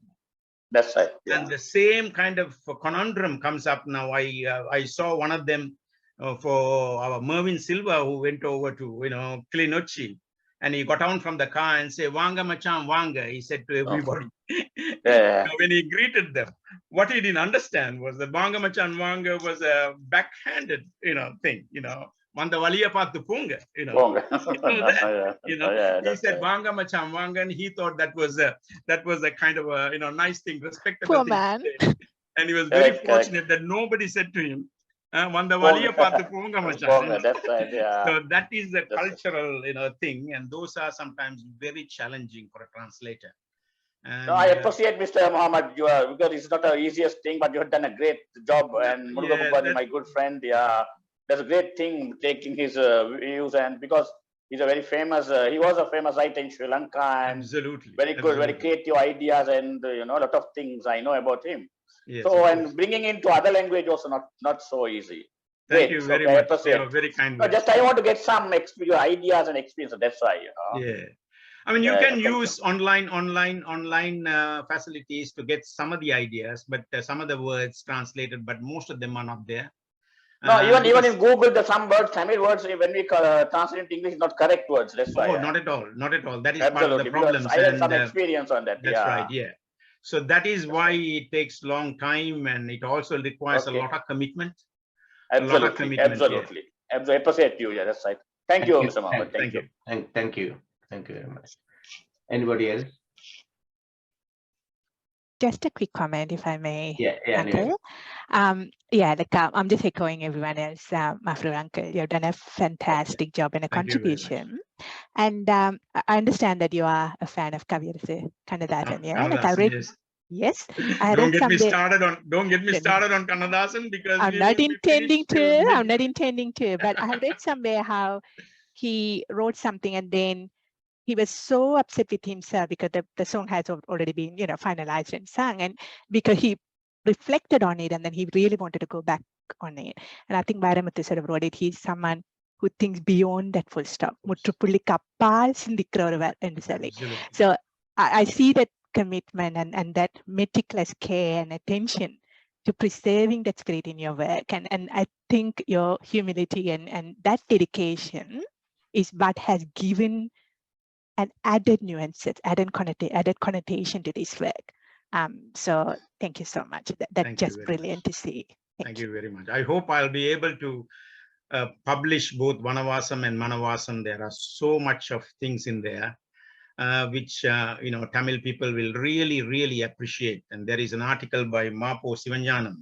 He wrote when Kannadasan was in his prime. Kannadasan was a young boy. Mapo Sivanyanam was a highly celebrated academic in Tamil. And he wrote this article about Thali, and whether that is actually something that is really, in your language, in your religion or whatever. And Kannadasan countered that. That article, to translate that article, took me three months. That article alone took me 3 months to translate. It was so challenging, and I don't think I even nailed it. But the problem that I have is I need somebody with a good knowledge of Tamil and English to come and look at my translation and pull me up and say, well, that's not right. This is what you should have done. The problem is that a lot of people are busy, and this is not their mainstay. And, I've given it to a lot of people to read and stuff like that. And sometimes they go through 2 chapters and then come back and say, oh, Maruf, it's fantastic, but I don't have the time to read the whole thing. But I'm not somebody who gives up. So I keeps going, pretty much like Brother Murugapoopathy. So he needs that dedication to, bring the task to completion. But Kannadasan is definitely something that is in my sort of this thing to complete. At least I'll complete those 2 books first, and then go into his songs and poems as a huge treasure trove there. Thank you. I'll just read comments from the chat line. There is a comment by Mr. Sarachandra, I think. Yeah, he's a very good friend of mine. That was an excellent presentation, wonderfully presented with thought-provoking facts. Well done, my friend Maharoof, on a tremendous contribution to bring this wonderful book accessible to the non-Tamil readers. Then there is a comment by Mr. Sundaramurthy. Mr. Maharoof, your presentation was wonderful, and I am looking forward to read your translation of Mr. Murugapoopathy's book. Congratulations. Then Devaki, I'm very keen to read this book and also give it to my grandchildren too. All those are nice comments. Thank you. Thank you. Thank you. Anybody else who would like to? Now, I would like to open this up for a wider discussion. Sort of anybody could raise any questions or comments, or ask any of the presenters or the speakers, anything you like. I have 20 minutes for that. Anybody? Yes, Dr. Nadesan. Thank you very much. I missed some part of the event, but I would say I know both of them, the original writer and the translator, very well. I have seen the Murugapoopathy. I have read the Murugapoopathy, is the first one, and the original article. It was very wealth of information. So I asked him, and then I republished on my web page. So because so many Tamil Nadu people read it, because I thought, they can even understand a lot of the things. I mean, so it is a really a wealth of information in a, with a very smaller form. I mean, absolutely, it's not a big book. At the moment, I'm reading it 1,200 Right. book. But Ponniyin Selvan 2,500. Yeah, it is easy to read, and there are so many. People like me, I've, in and out of the Sri Lankan politics, still didn't know a lot of things there. It was written there, so it gives the information, especially the thing, and also, regarding the translation, he did some of the translation for me. Some part I looked at it. I know his ability. The important thing is the translation is not only knowing the language, but also understanding the culture of the writing that come from. That is the most important. You can interpret. I have seen so many people translate it, but they didn't understand the culture. So the translation is become a Google translation, a bit more mechanical. That's right. So when you putting your actual life in there, when you understand the culture behind the writing. Absolutely. That's all I wanted to say. Thank you very much. Thank you. Before you go, Nadesan, I know Nadesan is a very prolific writer as well. I do have about 10 books of his on my shelf at the moment. I've only gone through half of them. He gave me his Exile book, and I was so fascinated by it. And I actually, in fact, half translated that book. And that is another book like Nadandai Vali Kalani Ganga, which should be translated in English, and that will be hugely welcome in Sri Lanka. It talks about the entire ethnic, the Tamil issues all throughout the war and all the suffering, immense suffering that that Nadesan went through. Pretty much like yourself, Mr. Dr. Bopage, through. There is a chapter on JVP history in the book, as you know, and your unwavering ideological stand got yourself in a huge hot water there. And your stand to say that Tamil should have their own self-determination was a lone voice in 1984, a lone voice by a Sinhalese in 1984 that got you expelled from JVP and put you in loggerheads with a lot of them, and the suffering that you went through, and also brought that grassroots movement of JVP into a political force that it is today. So it is very heartwarming to meet all of you, and talk to you, and at least have my humble contribution in this discussion is very, very gratifying. Thank you. Thank you. Thank you. Thank you. For those comments. Thank you, Dr. Nadesan. Thanks. Are there any comments? I will just make one or two comments because the whole discussion brought up memories, sort of long period. Now, one is about beauty queens. I think one of the speakers mentioned about Rosie Senanayake. That's right. Sort of a beauty queen becoming involved in politics. Mayor, yes. Now, I have the complete opposite in the beauty queen of Kataragama, Premavati Manamperi. That's right. She was involved in politics, of course, you know, sort of as the young people brought up in a Sinhala Buddhist environment.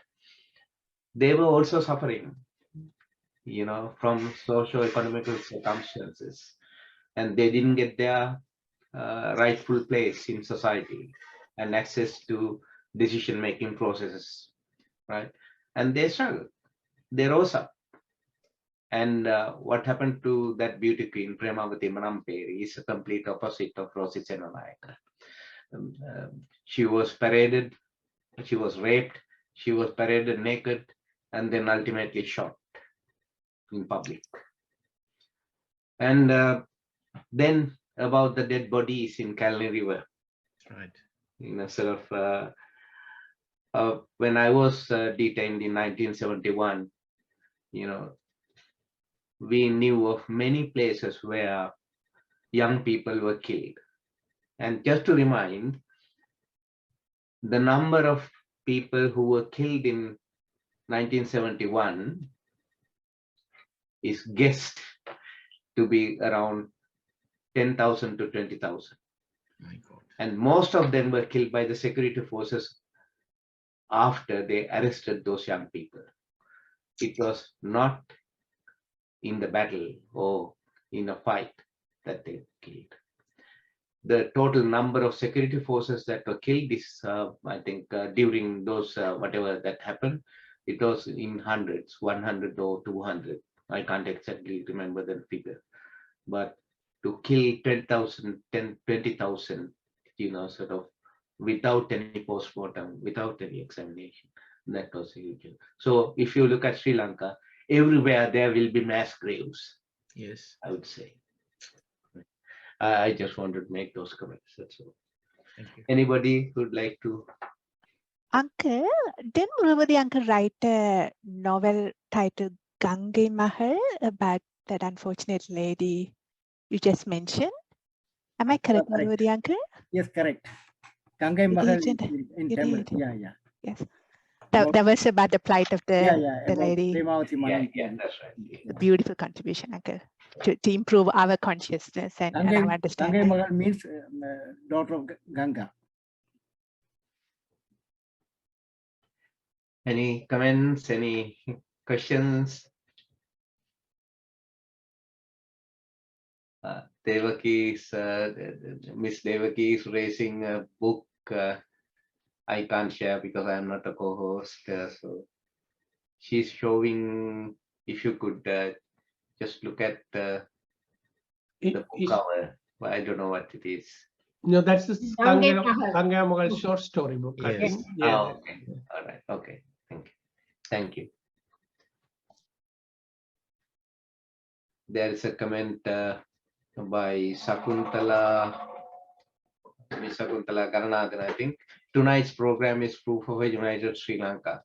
And she also says, the Tamil author Murugapoopathy, Muslim translator Maharoof, and conducted by Sinhala Mr. Popake. Proof of a united Sri Lanka. Congratulations to all of you. Thank you. Thank you, Sakuntala.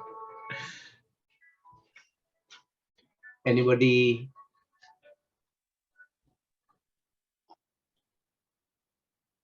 Mr. Ravindra Salvatroy, yeah, you can talk. Ravi?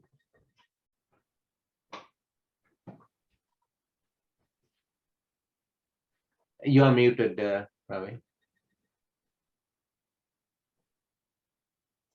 You have to unmute yourself, please. Yeah. Yes, thank you for the opportunity, and it was good hearing the views and the younger ones expressing essays on Pupathis, but I don't want to dwell on. I have not read Maurub's translation, and I think I have to read that and then come back with you, because I normally sit in these interviews of refugee claimants, and I have got extremely interesting anecdotes about how the emotions or the stories of these people are translated to be understood by English-speaking decision makers. Is very atrocious. at times, I feel. So anyway, leave it alone. But touching upon what Lionel said and Maruf said and Bhupathi also said, Lionel said that about 10,000 to 20,000 people were killed during the 1971 insurrection. And I know that you wrote in your letters or in your conversations that the Tamil youngsters, when they were taking up arms, that they should have thought about the experiences the Sinhalese boys faced in the hands of their own ethnic armed forces. It is sad, but learning about Manamperi also, I just want to know, I'm just at the moment reading few articles on this topic. Why does this predominantly Sinhala Buddhist armed forces behave in that cruel fashion towards their own ethnic community as well as a different community? Do you have, there is any religious or any other significance for such brutal behavior by them in the way they kill people? Does anyone have any thought on that? If you, I mean, I will respond first. Well, if you look at the socio-political and economic situation in 1970s, in the 1970s in Sri Lanka, in the south, the situation is pretty dire. You know, if you look at just the universities, even the medical students were unemployed. Could you believe? And it was not an open economy, it was a closed economy. And there were no opportunities for graduates to go overseas, like the way we do today. And arts graduates, most of them, you know, there was this issue of the medium of instruction.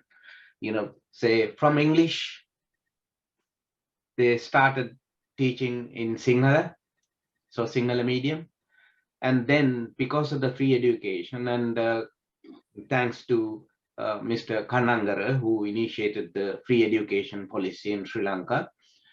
And then after 1956, with the conversion of English medium to Sinhala, there were a lot of opportunities for Sinhala Buddhist students from those rural areas to come to universities. But most of them studied either Sanskrit, Sinhala, history, Pali, or some subject like that. They didn't have any understanding of any education in English or science subjects. They didn't have facilities. And what happened is the government didn't have a policy or look at the opportunities that should be made available when people come out of those universities. They didn't have opportunities.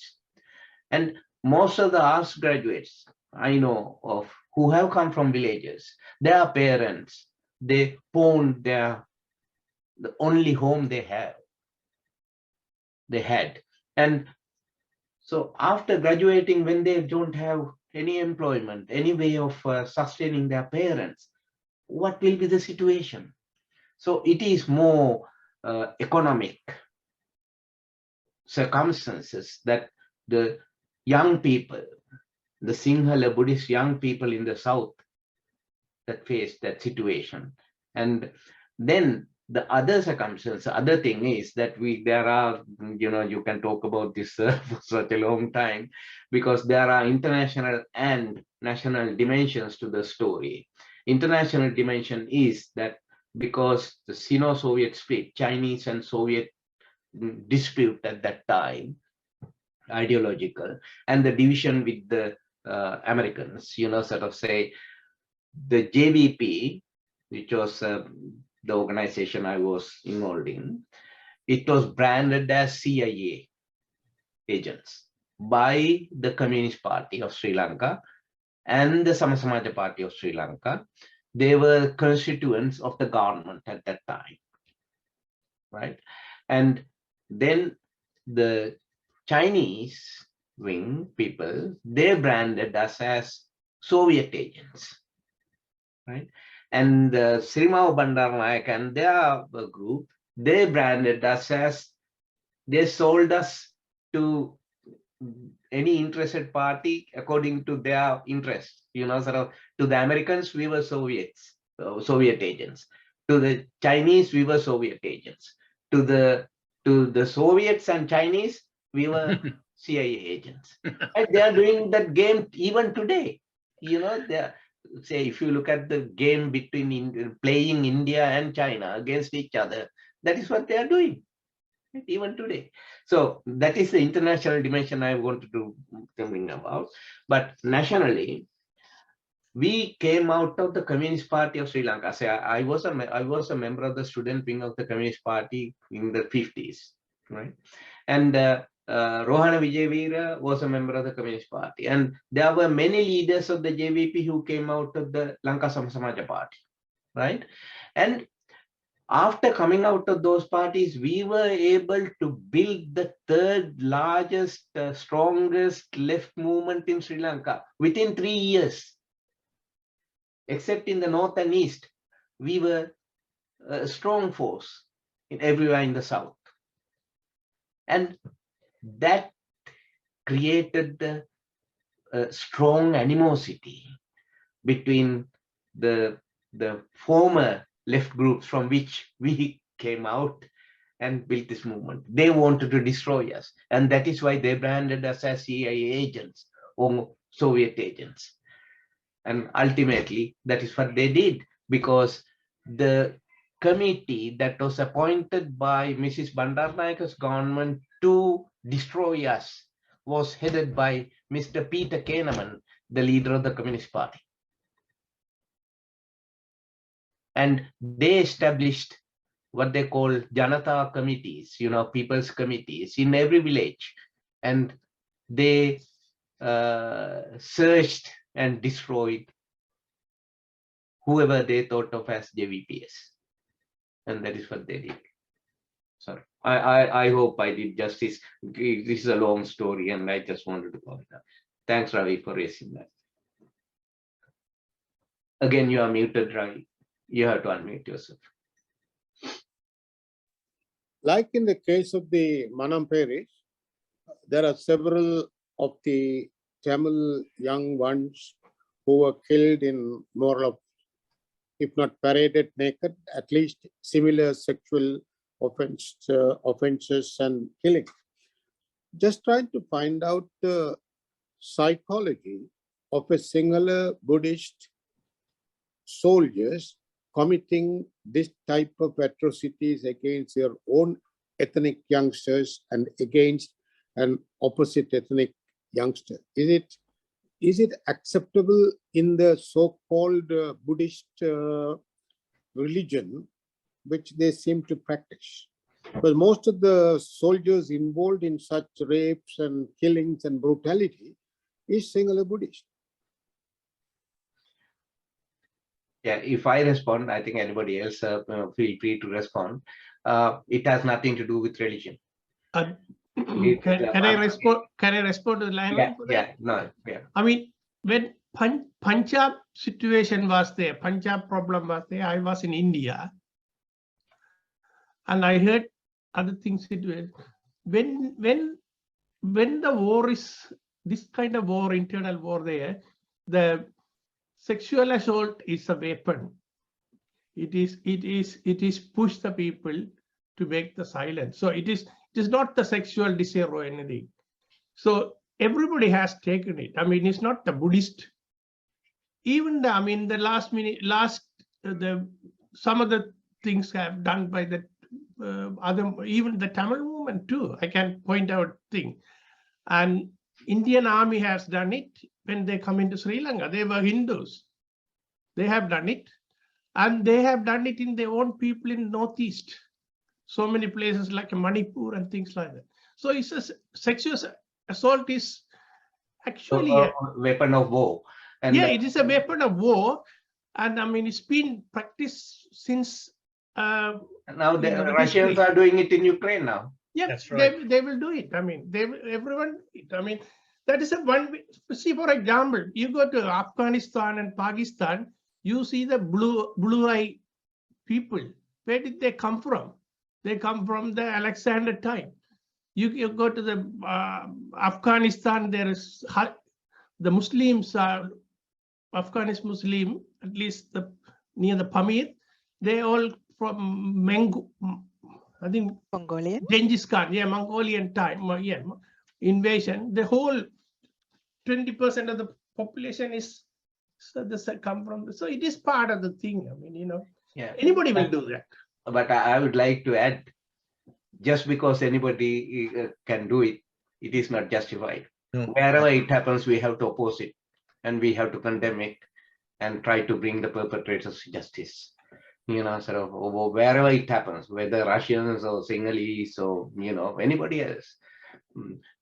One particular group doing it doesn't justify it being done by another. Sort of that is the argument that is I hate to hear, because that is what has happened in Sri Lanka. That is what some communities or some people raise this issue and try to justify. Okay, if it is done to the Sinhalese, you can do it to the Tamils. Oh, it's not justifying what I'm saying. No. I'm not saying you did that. No. Just taking the gun, shooting other person.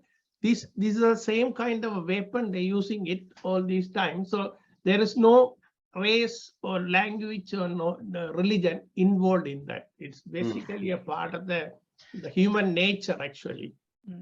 I would agree there, Uncle. It's a very unfortunate and it's a brutalization, pretty much, internal and external, that you're no longer a Buddhist, you're no longer a Christian, you're no longer a Muslim, you're just inhuman. And you're right, human rights abuses, they know no boundary, there's no distinction. It's humans, and it's human rights abuse across the board. They are abuses. You're right. If you look at a quotation by I think Colonel Cyril Ranatunga at that time, what he said during the 71 insurrection, what he said is, we have learned enough lessons from Vietnam, and anybody who is associated, anybody suspected should be gotten rid of. That was the attitude. They learned experiences from Vietnam. Yeah, just a comment. I think about 10 years ago, I was sitting with my father and we were just having a discussion over politics, and he did raise, and I didn't realize that it actually had come from Dr. Bopakay's writings, where he did say that, look, when Tamils complain about their lot and their treatment, look at what happened to this particular beauty queen back then. He told me the story. And he said, don't forget, they were just as brutal. That army, that national army, was just as brutal with Sinhala youth who speak their religion, speak their language and practice their religion. And the Tamils having a sense of victimhood here is something that we should think very carefully about, whether it's us versus them or whatever it might be, because particular forces have doled out exactly the same treatment to anyone they were opposed to. And I thought it was very insightful from my father back then, and now I realize it actually came from Dr. Bopakay's writing. So thank you. I know where it came from now. Thanks. Actually, I would like to say if those soldiers, assume to be Sinhala Buddhist, if they could do those sort of brutal things to Sinhala Buddhist young people, you can imagine what they could have done, they would have done, or they did to the Tamil youngsters. This is what the same thing, the Vietnam, when the Americans leaving Vietnam, when they were left, 40,000 mixed children were there. They were born to American soldiers. I mean, now America is accusing what Russia doing in Ukraine. So I recently been to Vietnam. That's right. And there are 40,000. I mean, so this happened and this is going to happen again. I mean, whether we can prevent the war, that is the important thing. The rest, all these are consequences of the war. Right. I mean, other thing is I wanted to say the Tamils have done it to the Tamils too. Yes. I mean, among the Tamils, they have done it. So they have done it to the Muslim, they have done it to their own group. So there is no religion or any barriers there. So we just have to understand, one thing we have to do, we have to prevent the war. That's right. Any others who would like to make a comment, raise a question, or make a statement? Good evening, everyone. please. I actually, joined rather late, I think. It's because it's at the end of a very busy day for me. Actually, I have been listening to the nice, insightful discussions. The presentations are mostly excellent. And I think it's a learning experience for us, being a part of Sri Lanka. And then having this opportunity to listen to everyone's discussions. I think I know Mr. Poopathy, but I was very regretful that I wasn't able to read the translation. If I had, I would have been able to discuss more.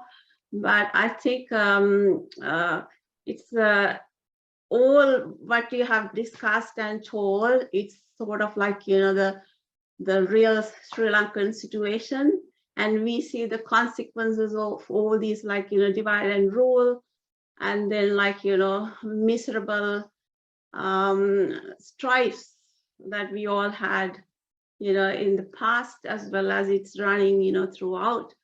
So thank you so much for having me, and actually I enjoyed that. Thank you very much, Satri. Thank you. You're welcome. Thank you for participation. Thank you.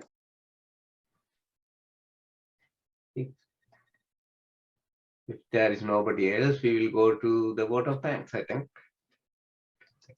Can I just make a quick comment, Dr. Yeah, please. Before you do that? Yeah, please. I have to. In my talk, I couldn't actually say a couple of things that I intended to say about Mr. Murugapoopathy. I just want to highlight the fact that three students have used Murugapoopathy's stories as theses and got awards, and I just want to read that out actually.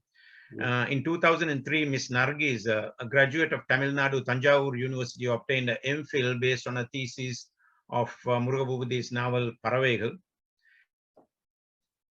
In 2019, Miss Ilma Hakim obtained an MPhil based on a thesis on Murugapoopathy's short stories. In 2022, this year, Ms. Karthika received her BA from Eastern University, Sri Lanka, based on a research on 7 short stories of Murugapoopathy. So I thought that was a fascinating accolade, and this thing, which is again, not that he needs anymore, but it is there. I think I just wanted to share that with everyone. Thank you. That's right. Thank you. Okay, let us move on to the vote of thanks. And so we will be concluding this event, and I will invite our friend, author and journalist, Comrade Murugapoopathy, to deliver vote of thanks. Thank you.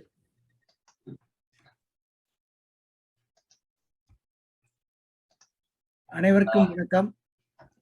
அன்புள்ள தோழர் கலாநிதி Lionel போப்பகே அவர்களுக்கும், அருமை நண்பர் சுந்தரமூர்த்திக்கும், Canberra டெமிழ் draw தம்பி பிரம்மேந்திரனுக்கும் மற்றும் பேச்சாளர்களுக்கும், இந்த நிகழ்வில் இணைந்திருக்கும் அன்பர்களுக்கும் வணக்கம். ஐபோவன், அஸ்ஸலாமு அலைக்கும். Good evening, everyone. I am so glad to see you all in this Zoom meeting. The essays featured in the Mystique of Kelani River EBook was originally published in Arangam magazine, published in Eastern Sri Lanka under the name of Nadandai Vali Kalani Gangai. My heartfelt thanks to the editor of Arangam magazine, Poovalattam Sivagan, who was also journalist attached to London BBC and to Sydney-based online publication Tamil Murasu, and my friend Nadesan for serializing these essays in his book blog. I would like to extend my sincere thanks to Mr. Sundaramurthy for delivering the welcome speech today. I also wish to thank my dear friend, Honorable Comrade Lionel Popege, who presided over this event and managed it so well. I know him well since 1970. He is a great human rights activist. He appeared and spoke in the documentary clip produced by my friends. My sincere thanks to Comrade Lionel Popege. Last December, my book Nadandai Kalani Gangai Tamil edition was released. My good friend and translator, Mr. Noor Mahroof Muhammad, who took part in this book launching ceremony, approached me and said that he was keen to translate my book into English. As said, he translated it into English within 3 months. Noor Mahroof Muhammad has also translated some of my other articles into English, and these appeared in the Colombo Telegraph e-newspaper. My sincere thanks to Mr. Noor Mahroof Muhammad. I am also thankful to my literary sister, Mrs. Viji Ramachandran, who translated the preface written by Noor Mahroof Muhammad into beautiful Tamil. My sincere thanks to lawyers from the young generation, Mrs. Nivedana Achudan, Mr. Aruran Ravindran, and Ms. Rizana Zubair. Mystique of Kelani River ebook is now available on Amazon Kindle. I wish to thank my dear friend, writer, and artist Christy Nallaratnam, who produced and uploaded this ebook to Kindle. I wish to thank Australian, Sri Lankan, Canadian, and Indian media who published news items about this event. On this occasion, I would like to mention an important point here.